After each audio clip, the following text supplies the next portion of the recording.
Hey, you are watching the MTG Thoughtcast. This week's episode is the Tarkir Dragonstorm Precon Reviews, which is obviously a lot of them. There's 5 total. What you've just clicked on is one of our 5 individual videos. If you want to watch the whole thing unedited, all the banter, all the good stuff, you can click on the link somewhere else here on the screen. Otherwise, please enjoy the video you just clicked on. Let's start with our Jeskai commander friend here.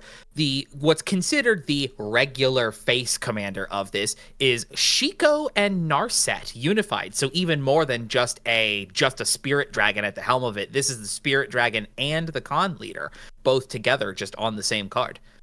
Shiko and Narset is 1 and Jeskai for a 4/4 legendary creature human spirit dragon. Amazing pair of creatures. Yep. We love Beautiful. them. Flying, Vigilance, and Flurry. Whenever you cast your second spell each turn, copy that spell if it targets a permanent or a player, and you may choose new targets for the copy. If you don't copy a spell this way, draw a card. Oh, that's really tight, giving you flexibility and options. So, no matter what ends up happening when you do your Flurry, you get some kind of benefit for it. If your Flurry spell is something that is a target of some kind, which can be instants, sorceries, auras, that kind of stuff, because auras have to pick targets as well. If you are laying down a target of some kind, you just get an extra copy of it. And then like especially with the auras, like I was saying as well, an extra copy of the aura that you were just casting. But also just any instant or sorcery that says a target player draws some cards, or a target opponent takes damage, or target permanent of yours blinks, or something to that degree. That's tight. And then if you are not making a copy of the spell, you just get a card back out of it. So it's value no matter what you do. Most excellent. Very fun, very fun. Now, they don't get themselves any bigger or anything like that naturally as you cast your Flurry, though. But your backup commander in this deck, though, Elsha, Threefold Master, can start getting bigger as you cast spells. Blue, red, white, legendary Jin Monk. It starts as a 1/1. Trample, Prowess, and when she deals combat damage to a player, create that many 1/1 white monk creature tokens with Prowess. Bananas. So Elsha, more than Narset and Shiko, they definitely want you to be doing the non-creature spells, especially more so during combat. As a 1/1 with Trample is not anything crazy exciting out the gate, but as you are in the middle of combat doing like tricky card draw, power, toughness boosting style stuff, she'll get herself naturally bigger with her own prowess. And then as you start connecting, you get more bodies to have on the backswing. Sick. This is a really cool design. I really like glass cannon commanders, and this feels exactly like that. Just make it huge, make a ton of 1/1s. I dig it. Yeah, 3 mana for just a 1/1 out the gate, though, like that is going to be a little bit tough right out of the gate to keep alive. But if you can get her going for at least a combat or two, like, again, the tokens she makes also have prowess. And as we'll probably end up seeing later in the deck as well, if you can stack other instances of prowess on top of a creature, those stack. Those stack tremendously. So if you've got anything else that you put into the deck or anything else that comes in the deck that grants prowess to your team, the monks will have prowess and Elsha will have prowess. And just as you cast literally anything, you give your board +2, +3. It's very, very silly. There's a reason that they tried doing prowess as evergreen, but then dialed it back because it's very strong. Yeah, it's similar to the landfall in a way where it just rewards you for playing a part of the game. So it's very, very strong. I agree. Tell me about what the deck's trying to do, John. Well, kind of just as its namesake seems to be, we're going to be doing a variety of spells, mostly instants and sorceries, but we're trying to cast multiple spells during a turn.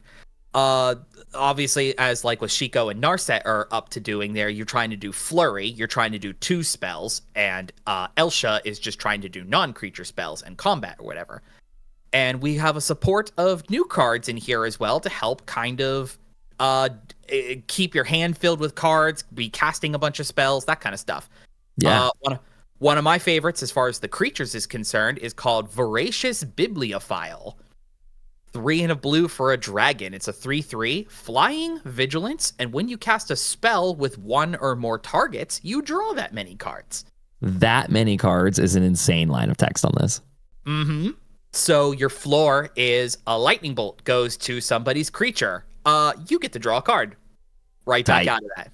That's tight. But yeah, but if you include stuff that's like, as a spoiler, I guess there's a Sublime Epiphany that comes in this deck as well. So if like your Sublime Epiphany, I don't know, counters a spell, bounces a creature, and a target player draws a card, guess what? You now get to draw 3 cards off of that because you did 3 targets.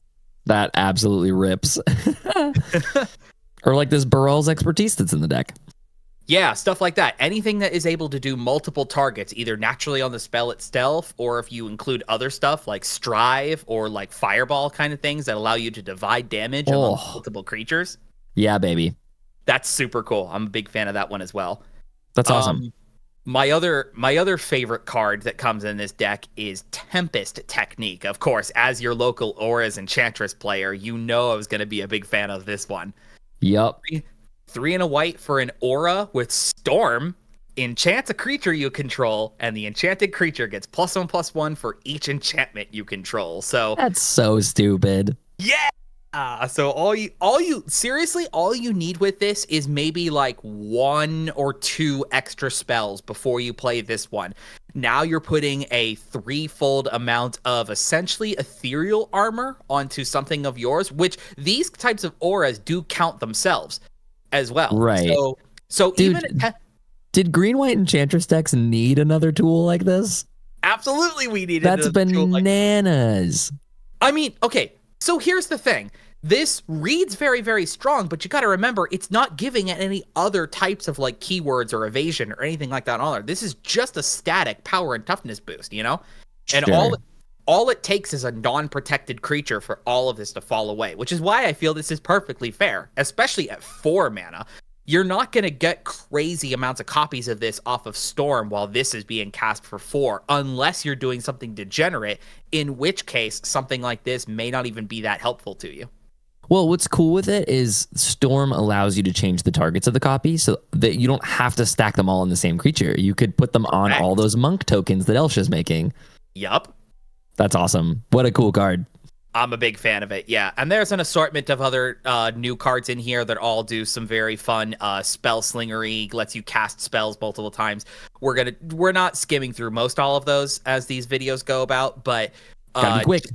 Yeah, just know there's a bunch of, but I am, just for one quick sake of it real quick though, Joseph, we have all of these here. What do you think of the new cycle of wills? Oh, I like them a lot. I mean, I also love the original cycle of wills. This one would be Jeskai's will, right? Yep, Will of the Jeskai. 3 and will a red. Will of the Jeskai. Yeah. Go ahead and read it. Yeah, if you choose one, if you control a commander, you can do both instead, and you can either have each player discard their hand and draw 5, or instants and sorceries in your graveyard gain flashback until end of turn, equal to their mana cost. I dig this a ton. I think that the wills, I just feel like every episode that we do is like speed runs talking about flexibility. But having either it's also an optional wheel for the table. So it's 4 mana for each player may discard and draw 5. So there won't be any feel bads. And you'll always get whichever side of it you want. So, I love a good wheel, and drawing 5 off of a wheel is very close to drawing 7. So you've got that, and then the Past in Flames half of it is also very good. So any deck that is wanting either wheels or Past in Flames, or both in this case, just has like a great new toy. I don't think it's an incredible card. Like, it's not going in every red deck like Jeskai's will, obviously. They've toned back the cycle from how good the last one was. Like, even a Chroma's will is like, slap that thing in a white deck and it's going to win the game. But this doesn't feel that way. This feels like a really cool utility piece that has a ton of flexibility for different strategies. Right. I hear you. Like I said, almost none of them are any particular favorites of mine, but I feel like this one is decent.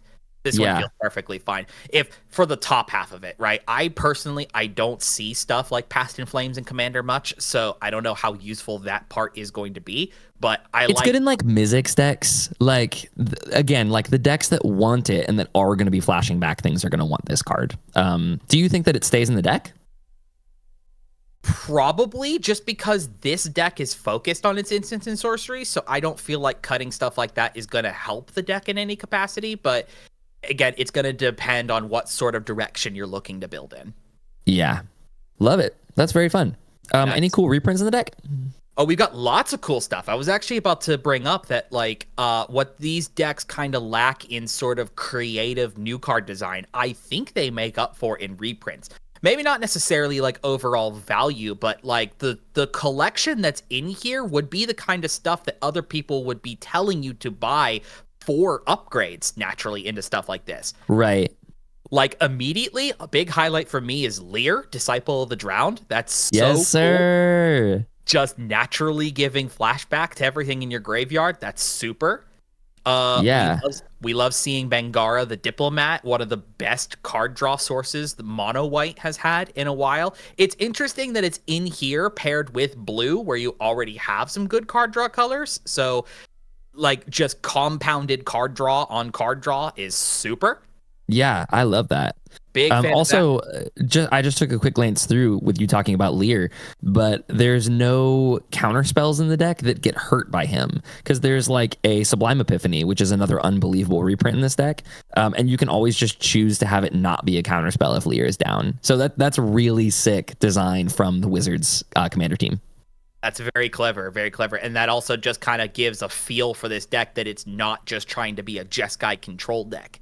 Yeah. You know, hard stop. It's not a control deck. Exactly. Veyren, Voice of Duality. That's a big favorite of mine as well. Lets you just get exponential value as you cast and copy instants and sorceries. Super cool, super cool. Ancestral Vision is in here for a yeah, dude. That's very sick. I don't know how often you'll be able to like cheat the sort of I can cast this for free mode on this, but you're definitely not meant to. Yeah, you just send it off into suspend and then wait for the turn for it to be your first spell and then your next immediate thing you do, and you've got Flurry right out the get-go. That's awesome. Speaking of your anti-counter spells, Narset's Reversal as your sort of anti-counter spell sort of thing with Lear. That's very Play more of that card. I had mentioned Sublime Epiphany already. Curse of Opulence has always stuck out as a relatively higher price card for an aura like this as well. Throw it onto a person and everybody attacking that person plus you makes gold. That's going to help you have the mana you need to be able to do all of these spells off turns. That's tight, dude. This is a great deck. Yep, and a Ghostly Prison, which is super sick. We always love seeing some of those having around. Yeah, man. I dig this. This is a cool take on Jeskai. I like that it feels similar to original Tarkir's Jeskai while being different enough to where it's not trying to be the control deck, but it's like they're angry now. This is angry Jeskai. Yeah, we just casting the spell. Like, you're still going to be doing that sort of mindset of like you're going to be the in response person, but not in a controlling kind of way, which feels very, very fresh.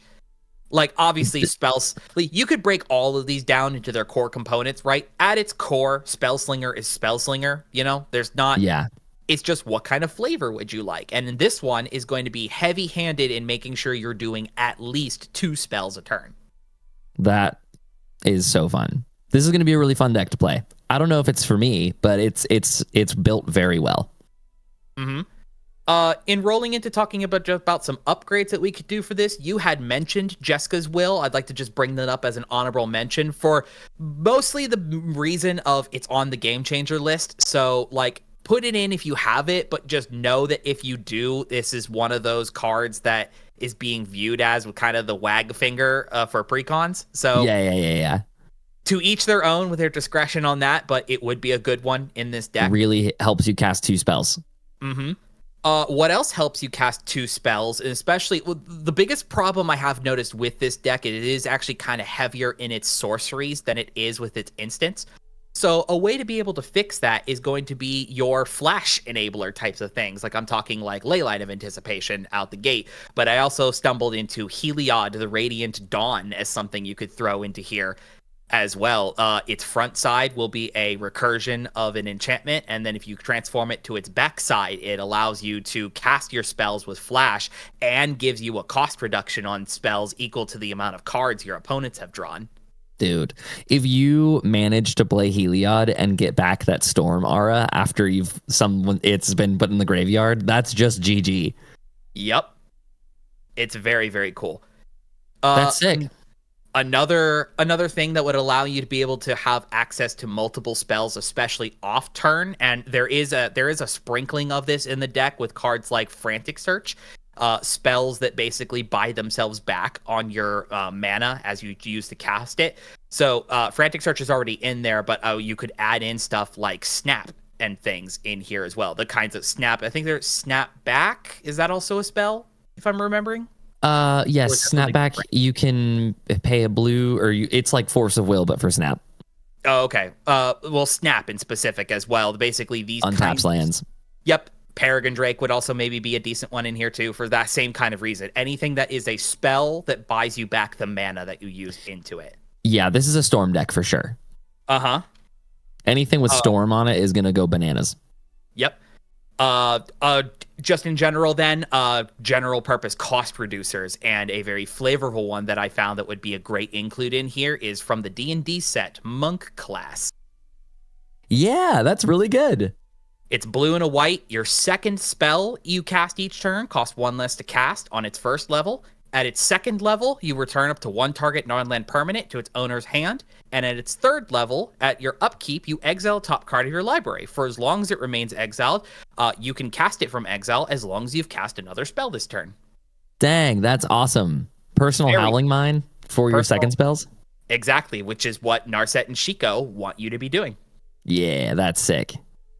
That's awesome. Well, any parting thoughts before moving on? What do you rate this deck out of 10? Out of 10, probably out of the box as it would be, I'd probably say this is about a 7, I feel like. Because it's like, casting spells is just something naturally all decks do anyway. So a whole commander deck built around the idea of you get rewarded for casting these spells is pretty easy to understand, but can get to some complex layers about like timing restrictions and priority and stuff like that. So may not be an incredible one for a beginner, but somebody looking to do a spell slingery type of deck with these colors and specifically, I think this would be a great choice to start out with.